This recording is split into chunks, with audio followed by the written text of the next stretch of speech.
Panyaya yemadNA ndoda kuti ndizivise ruzhinji rweZimbabwe kuti madNA anoitwa mushure mekunge mudzimai aenda nemwana kumurume, murume osvika kuti mwana uyu hasi wangu. Ati mwana hasi wangu ngatindei tinotestiwa tione kuti mwana ndewani. Ndewangu ere kuti hasi wangu. Manje kunyaya yangu inini hakuna munhu akapokana nezvangu. Ndakatambura mumusha zvakanaka ende nditori mumusha. Saka hapana munhu akapokana nezvenyaya yekuti dai ndanikira. Plus patakaenda kunobuda kuHerald nekugazeti for 12 to 14 days. Paifanange pakaita munhu akapokana nazvo kuti aiwa mwana muri kuti mwana uyu ndiwo kwamutukudza hasi weko ndewangu ini. Patakaita 14 days hapana munhu akakomplain. Takaita futi 14 days hakuna munhu wekudzinzira kwamutukudza akasumuka achiti mwana unoda kuisa musha medu ndiani. Hapana akapokana nazvo.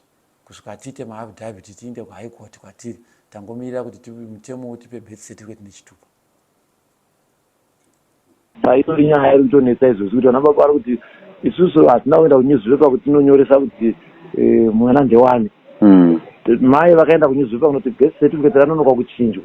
Mapepa takaita ese tikapedza mwana tatova ne2 years tinaye but mapepa acho anonoka kubuda sei. But Newspaper rakunonyora zvokuti mwana ngaitwe DNA.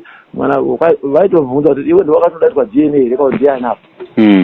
Andi saka nyaya dzacho dzakuwandisa mukaba katomuza kuti unonzi mutukudzani wewe uda kuita DNA mwana wedu. Rakunyotsa kuti vakati zvakati vana totenda tiwanawo vakati kwanyora kuri statement yekuti tata atikuzivi ndakatogara newe izvozvo. Yani ayo ndo pachona pandiri kuti saka nyaya dzacho dziri kunetsa kuti ukataura nemunhu uchimuudza arongosvika unotaura unonyora panewspaper zvisiri izvi. Ndozvandiri kuti purpose yekubudisa kunewspaper it was nyaya yedu mapepa edu akaenda paregister tiri kuHigh Court kungomira court order kuti tichinje surname. Saka purpose yekuti tiite mafarauds panews ndeya. Mai vakangoenda kunoti manonoka tichinjira zvinhu saka toda kuti mukasire chete. Isu tine kuHigh Court toda kuiswa judgment any day.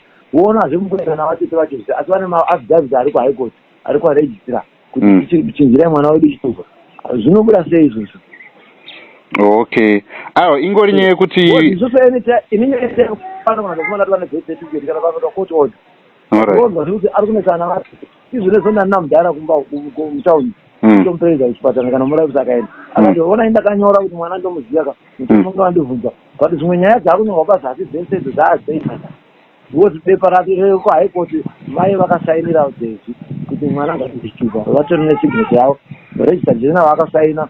Nokuti akasiyana tikaita 14 days kuti anokomplena but unonzwa kunyuzwa chinhu zvakasi kuwirirana ndevati pasi kuwirirana. Imimi kana tikaita interview you set the record straight is just kungoti mongotaura kuti no because zvose vanhu vari kutospekulata kuti nyaya mataura yekuti muri kuti mama Daisy havana kusainira bepa. Imimi vanhu vari kuspekulata kuti havana hamusi kuwirirana hande muri kuona zvakazvinana baba. Isusu mai pavakaenda ini ndakangoenda kunisa video yangu kundoreply kuti sure mai ndizvo aita zviri correct havasi wrong chete zvatopera. Isusu kutoita process ende kuchinja zvodana vasinotoenda kuti vasingatozvizivi maitozongonzwa kuti kune mwana ane chitupa.